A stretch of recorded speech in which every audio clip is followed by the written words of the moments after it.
am so excited to see what's going to happen here. But for now, Clem opens as Bjorn does. That's the important thing. If we had to put a headline on this matchup, we had to say, you know what? Breaking news. Clem and Dark are playing. Clem is playing the Bjorn, but he's doing it a little bit differently than he might otherwise do, as Mapu says 1. Don't know what the 1 is, but he says it anyways. Clem's going 3 racks. He's going 3 racks Reaper here on the biggest map in the pool, and this is going to be interesting. Because Dark is one of those players that I do think can't handle this. Dark has had a bunch of opportunities to handle what Bjorn does. This is, of course, Bjorn plays a lot of Korean tournaments, right? He goes and he plays EPT Korea. He plays in KSL. He plays in a bunch of stuff.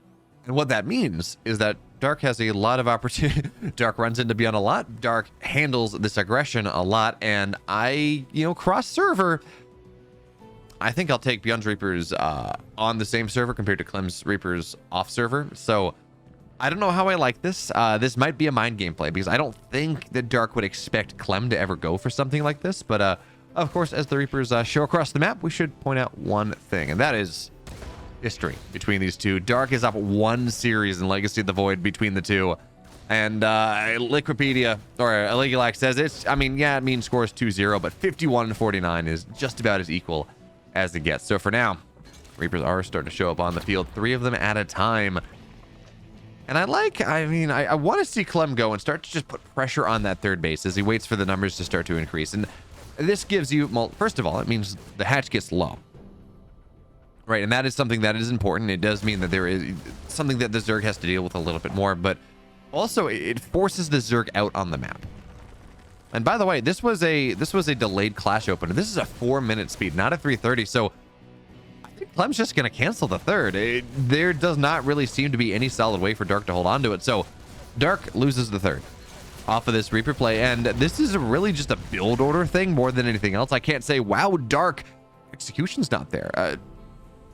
He didn't have speed. He went for a greedy build because this is Gressfon, and he got punished for it. So base is dead. And now we get to see what Clem has in store for us after that. What he decides to go for. Because right now, he's got 9 Reapers. He could try to jump in, but in the next 15 seconds, speed will be done. What I would love to see. No, he's not going to commit to it as much. We're getting on double reactors. We're getting a tech lab here. Clem's moving into the mid game. I would love to see, go up to 15 Reapers. Yeah, do the medevac thing. Do what Beyond did to a laser. Come on. Clearly, that's how the game should be played, right?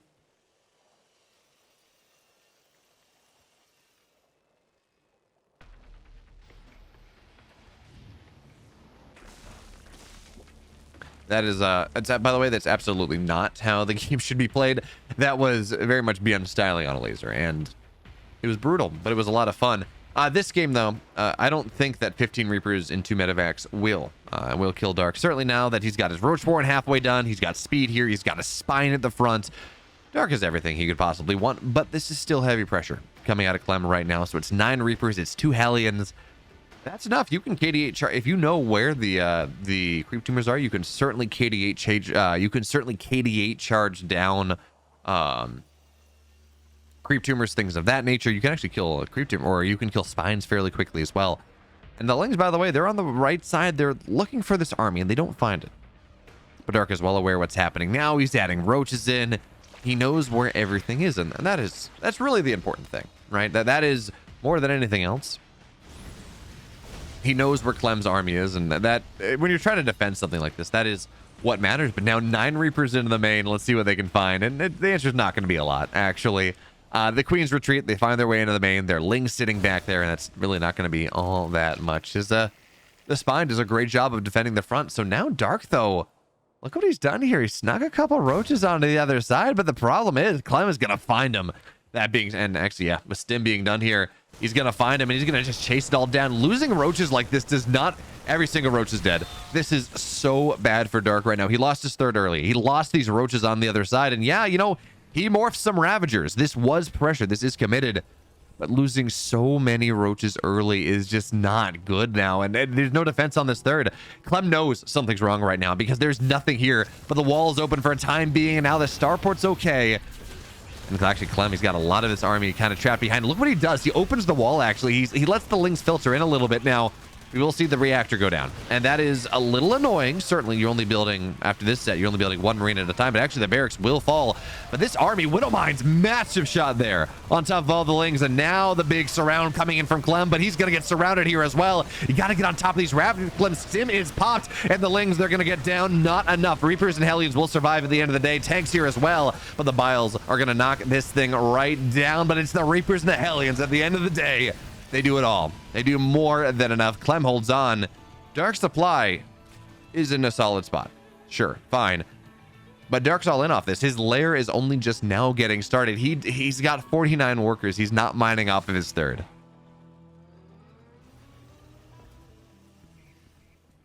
He's in a rough spot. I mean, Clem did a solid job holding. Perfect? No.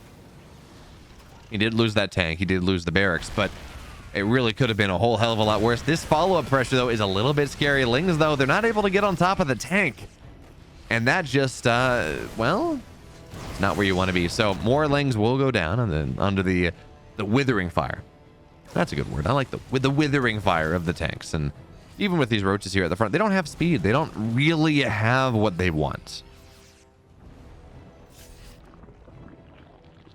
And now Dark, he is committing to moving forward. He's got his fourth base on the way. He's got Evos, but Clem's got +1. He's got stim. It doesn't have combat shields. Of course, that is delayed because of everything that has happened, but I mean, Clem is very happy here. His third base is a little slow. I mean, fine, but he held on, and that really is what matters. So now Dark's getting his 1-1, spine on the high ground. That was the spine on the low ground, by the way. Just making sure that he can defend against what Clem wants to do. Now it's Clem's turn to get aggressive. Now it's Clem's turn to get active on the map here to really start to find something, to start to really punish Dark for his pressure that he's put on the map early on. So stemming up on the high ground, he's going to get a creep tumor. That's something. And a roach will fall as well. And it drips and drabs, drips and drabs. That's how Clem wins games. He kills something here, causes something there, and then you realize that he's up 1,000 resources on you, that he's up 2,000 resources on you. All of a sudden, he's up even more than that. So for now, this is where Clem sits. Obviously, you know, he'd love to get a Ravager. 100 minerals, 100 yes is a hefty bounty, but he's not going to get it at the moment.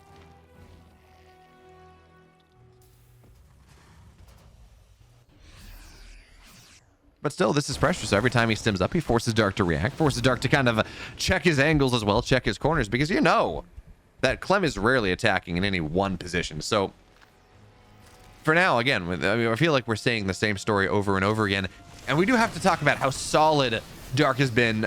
Maybe not on the expansion, he only has 4 bases right now, but he's creep spread on that bottom side.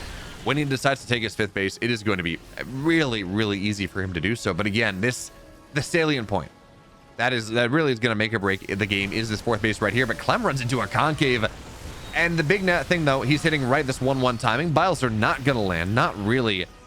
And Clem's equal in army supply against a Roach player. That is never where you want to be. So up on the high ground, he's got 15 seconds until the upgrades of Dark are done, but that's going to be so many dead Ravagers. And now the Roaches go down the ramp, but what are they going to do? It's withering tank fire. Everything falls down, and so too does Dark's hopes.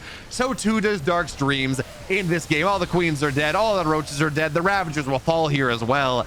And Dark hits his timing 10 seconds too early. Before anything, the anti-timing is oh so powerful for Clem, not for Dark. And at this point, with all the workers going down, yeah, Roaches will pop out, and Clem's going to be forced backwards for a moment. But there are 4 tanks here. This 4th base is dead. It's in the ground, and there is nothing. Dark's down army supply against Dark is a Roach player. He's down army supply. Everything I could possibly say about this is just summed up by that one true statement. As more tanks, they're going to siege up here, and Dark may be able to actually force Clem back here a little bit. Of course, this is Gresvon. The rally distance is very long, and 2 tanks will fall. But, I mean, yeah, Clem scans bottom left. He says, okay, do you have a base there? No. Okay, I can continue the push. I don't have to circle around. There's creep spread there. They're very nice. And we will see these tanks cleaned up eventually, as Miles actually kills some of the Roaches of Dark. But it does feel like the hammer blow from Clem has already been struck here. The iron is still hot, and Biles are not going to let... I mean, they get a medevac, but Clem is just standing strong. He's got 2-2 on the way. That's not something Dark can afford. This tank is going to get saved. Half damage, but doesn't get saved. And the further that Dark pushes onto Clem's side of the map, the worse it's going to get, because as much as Clem couldn't reinforce, not quickly enough to really kill Dark.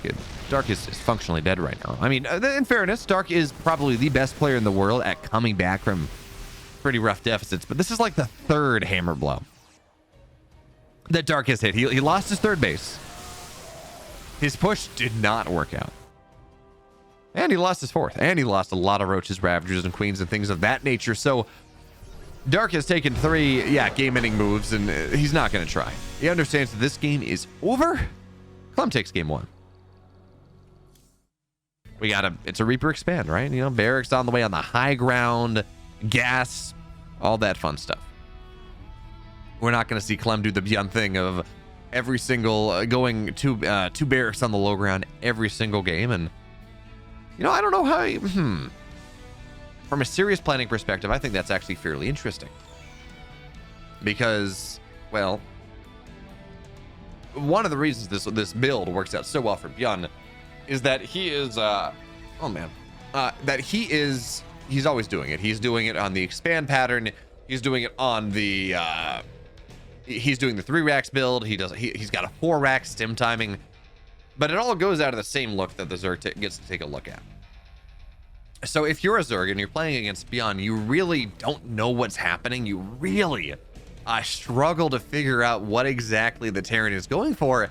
And what that means is that, well, Beyond just has this really solid advantage by showing one look and playing it 4 different ways. But we're not seeing that from Clem. He showed the 3 racks, he killed a base, he found all the value he could possibly want. And now, well, he's just doing something very standard. Barracks, gas, command center, Reaper expand, factory. Because if you think about Clem, if you try to characterize who Clem is as a player, this is who he is. You know, he's going to get a quick third base. He's going to probably Reaper Hellion. He's going to play in the mid game. He's going to get himself 2 armies. He's going to multitask the hell out of you. And he's going to win or lose based on that mid game time.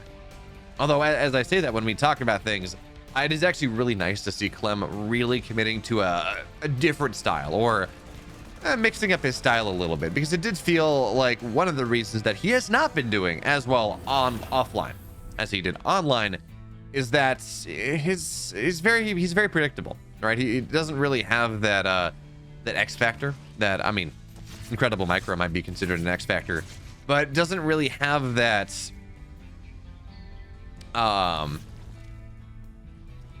extra sauce in kind of his build order in the series planning that Beyond has, for example, or Maru has, or something, where they will throw a different look kind of at you every game. They will throw different things at you, or they'll throw the same look, but it goes in different ways. Meanwhile, Clem is like, yeah, you know, Reaper expand, third base, Hellion Banshee. Don't know if there's a Banshee on the way just yet, but maybe. We do certainly have Hellions on the way at the very least. So all of these things are, I mean, I could have told you this was going to happen before the game started, and if I knew about it, Dark certainly did. So there we go, Banshee on the way. I feel really smart. I feel so smart. But you know, regardless of how I feel, and by the way, this is not taking anything from Clem. It's like, you know, Cyril back in 2018, 2019. It's like everyone knew what Cyril was going to do. He was going to play a standard game, and it was up to you to try to break it, and no one could for like 6 tournaments in a row, a BlizzCon, all that. But I think Cyril is a far scarier opponent now than he was in 2019, because he does have the ability to throw in a weird Nidus play or a Roach push or something that, you know, that's not what I think about when I think of Cyril. But he has that ability, and even if people have kind of caught up to that raw skill that Cyril has had, his raw skill, I mean, tremendous raw skill, coupled with his flexibility, is going to be really nice. But for now, 2 workers go down. Clem considers diving in, but we won't go for it. Doesn't really want to commit to that as much as he would otherwise, maybe otherwise think about.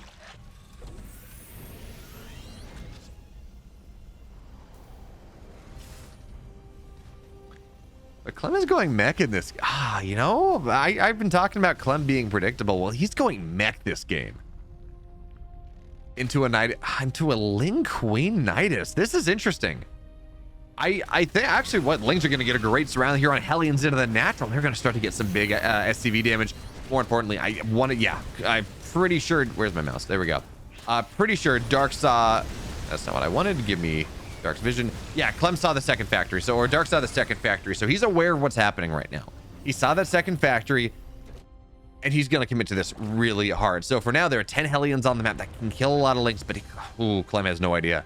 Clem knows nothing about this. And by the way, this was, yeah, there was a Hellion, or there were a couple Banshees made, but now there are Vikings, which are, excuse me, now there are Ravens, which are really not all that useful when Nidus pops up. So now here we go. Queens up in the front.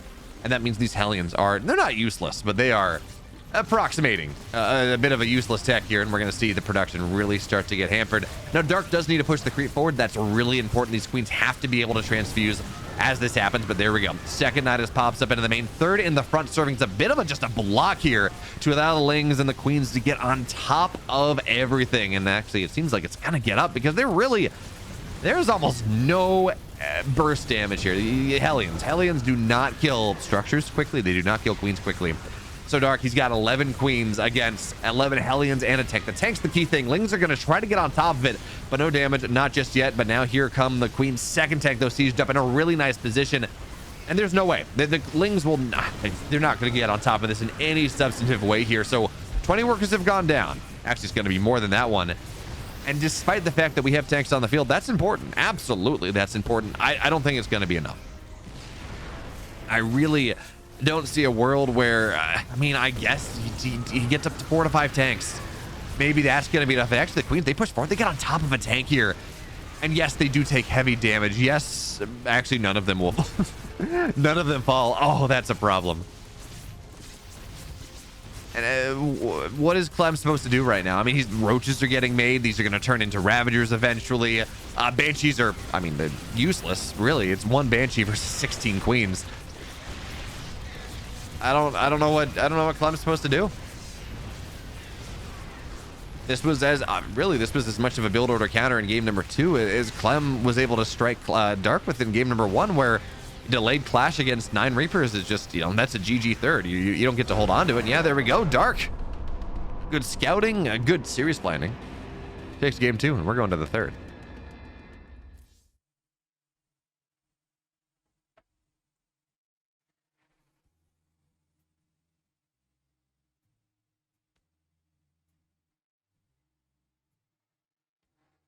So do anticlimactic games. But that just means the third one's going to be really good, right? Right. Yeah, absolutely.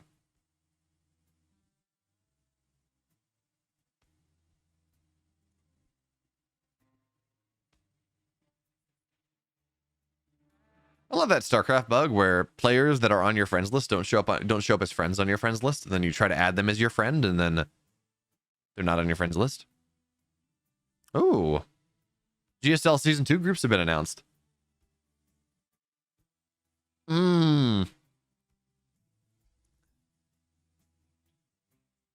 Group A is the Maru, please don't win another GSL group. It's Maru, TY, Bunny. And Classic, of course. But Maru, TY, Bunny. TY and Bunny are the only Terrans that can consistently... I mean, maybe Oliveira now, but... And I mean, Gumio's done it once, but... historically, TY and Bunny are the 2 Terrans that kind of consistently... not even consistently, but have the option of taking TBTs off Maru. And we get 2 of them in the same group. Oh, okay. Poor Ragnarok, though. It's Hero and Beyond in Group B. And that is Nightmare and Ragnarok are kind of just food on this one. Dark Special Gumio creators. Dark, ooh, you know, that's 3 good players for 2 spots. And then poor Ryung. I didn't realize that Astray had qualified, though. I feel like I knew that, but it didn't quite stick in my head that Astray is back in Korea.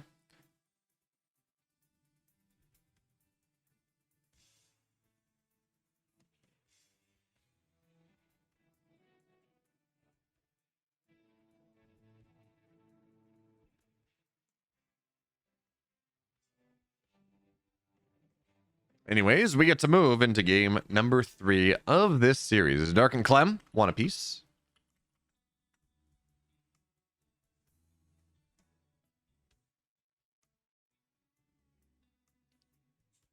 Let's see what game 3 has in store for us, shall we? Let's get into it.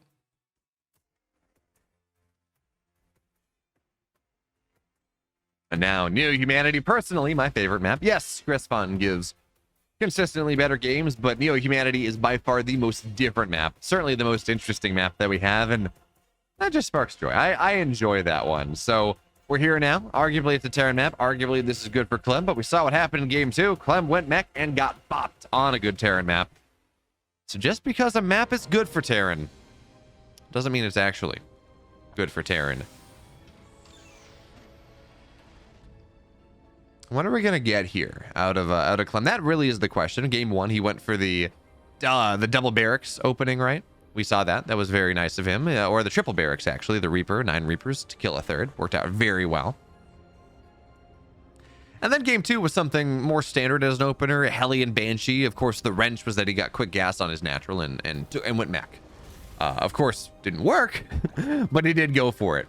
And now with game 3, I think we're just going to see a standard bio play from Clem. You know, one wrinkle worked, one wrinkle didn't. But if you have your back against the wall, if what you're looking for, if you have to pick one map, one build, one way to play this game to really find value, to really make sure that you move on to the next round and you find a date with, I assume, Gumiho. Haven't seen the bracket recently, but Gumiho or Creator. You play bio. You play your bread and butter. You play that creme de la creme, that incredible multitasking micro style that has won Clem so many ESL online tournaments and not as many offline tournaments. But good news is we are online, and that certainly does help out quite a bit. Also, we're on Central here. We are. Last map was on West. Maybe that explains why Clem wanted to go Mecca. You know, maybe the lag is not quite as powerful as it otherwise would have, or not as nice for Clem as Central is, so maybe that's something. But Clem does seem to be going bio. In this game number 2, a second barracks getting added in right now as the command center is about halfway done. So we're going to see some version of a 2-1-1. What version it is, we're going to have to wait and find out. But for the moment, this is Barracks Factory Barracks. So likely the TY version, right? You get a couple Hellions here, and the Hellions are on the way, and anyway, third base on the way here as well. So yeah, TY 211, it means that you hit a little later. All right, you move out of the map at 5:30 instead of 4:30. It's a little bit less pressure, but you get a third base behind it. And it's a little bit harder for the Zerg to figure out what's happening. You get those Hellions, and generally Hellions will... Oh, actually, he's getting more. I was going to say, normally you get 2, right? Just kind of enough to really fool the Zerg. But for now, Hellions dive into the main base here. Let's see if they can get much of anything. Link speed is not... I mean, this is a very delayed link speed. So for now, Hellions find their way in, but good trap there on the Reaper will fall, and it's just a scout.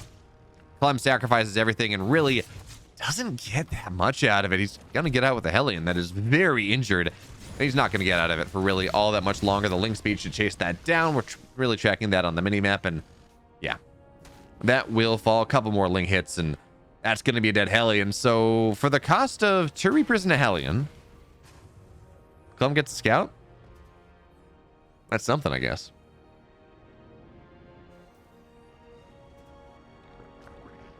But this is a quick layer from Dark. Quick Roach Warren as well. So do we see Nidus for a second game in a row? Is that a weakness that Dark has figured out here? Is that how he wants to beat Clem? Because again, this is a very quick layer. 430. I mean, it could also just be for quick roaches. You know, get speed roaches, make that happen.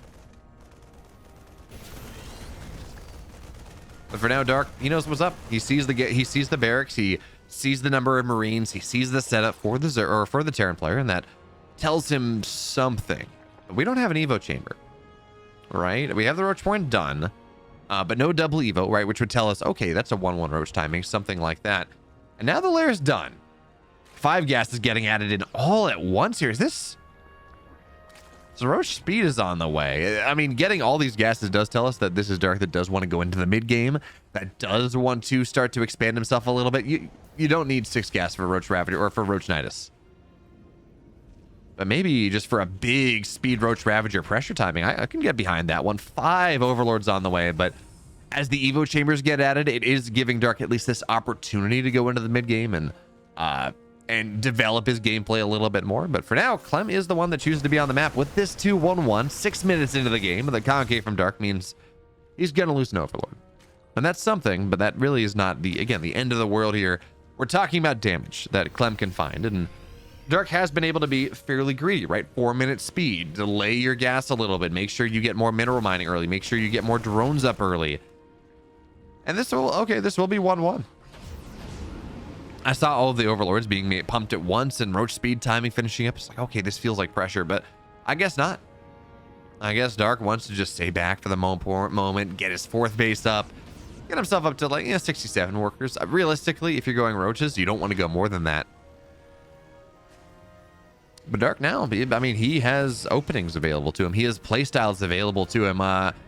Dark for quite a while now has really been enjoying this Roach Ravager play just to get into a really quick hive, to get either lurkers or something like that, or just really just to get into hive and move into play like early legacy, play 1-1 Roaches into 1-2 Roach Ravager Ling Bane, get your quick hive, get adrenal, things like that.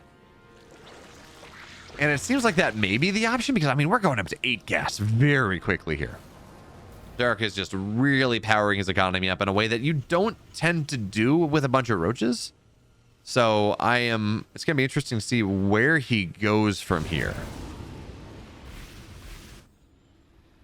But for now, Clem's upgrade's just about done in 10 seconds. Dark's, a little bit slower, but that's going to be fine for the most part because, of course, Dark is going to max out with a heavy timing if he decides to go for it, and he continues to pump Roaches, 1-1 on the way. Actually, just about done. He's actually 1-1 is going to be done pretty much when he maxes out with Roaches, with Ravagers. So that's going to be the big timing, right? As he knocks down the rocks in the middle as well to make sure that he has that really quick reinforcement position.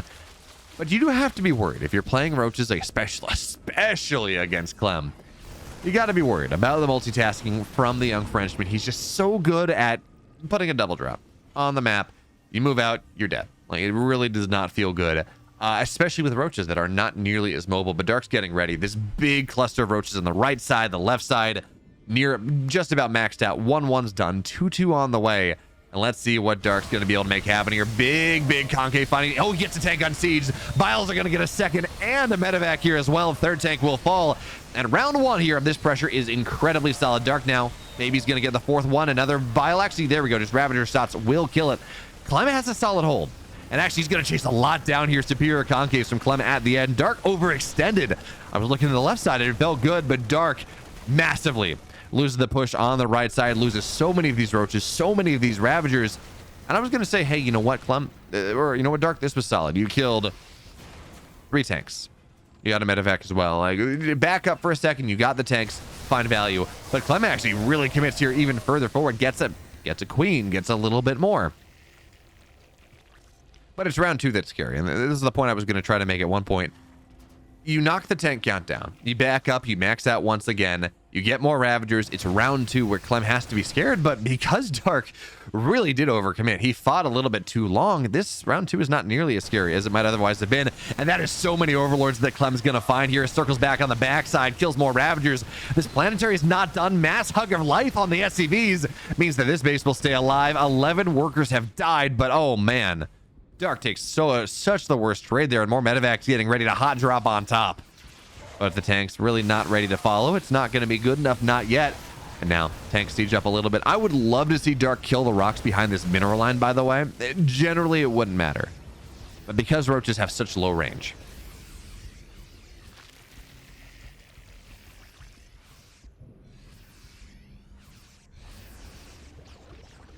Oh, because the tanks have such low range, or because the Roaches and Ravagers have such low range, you have a really safe spot for the tanks. But for now, this is not going to work. Dark, not at all. Clem's superior concave, superior economy, superior army supply even. And, I mean, he's got everything. He's got superior upgrades as well. This Roach Ravager timing for Dark is not working at all. 2-2 Roach Ravager versus 2-2 Bio Tank is... Do I need to make that? Do I need to say anything? And because this is Neo-Humanity, because Clem has this forward base, Dark is going to struggle to get really much of anything. And this pushing power that Clem has is just, oh, so very nice. So Lings will fall. The Biles are just clumped up there. And realistically, Clem kind of probably could have stimmed through it. And I like this scan from Clem. He wants to make sure that there's not a hive on the way. He wants to see how good of an economic position Dark is in. And by seeing that there's no hive, by seeing no infestation pit, no opportunity, Clem knows just how good of a position he's in. So he finds his way onto the high ground, and stimming into a concave. Not the best. By the way, Dark has no roaches. Dark has 28 Ravagers. That's ridiculous. And actually, the roaches. Oh, okay. One tank will fall there, or at least get mostly killed.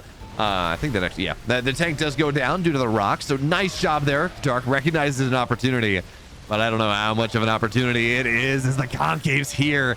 That being said, Clem does have to back out. And actually, he's added some ghosts just for some snipes, I guess, to deal with some potential spellcasters, but there are no spellcasters in this game. Dark is just trying to win with muscle, and unfortunately, he's forgotten to eat all the protein that he needs. His protein shakes were past their due date. He's really starting to lose out on a lot of that muscle. And at this point, was this creep tumor go down? That's actually so important here. It makes it so much easier for Clem to move forward. The biles, though, are going to really land. Don't know what Clem was doing there. Eye is not on target. And with only 3 medevacs, that is a little bit challenging. Biles, though, this time they won't land.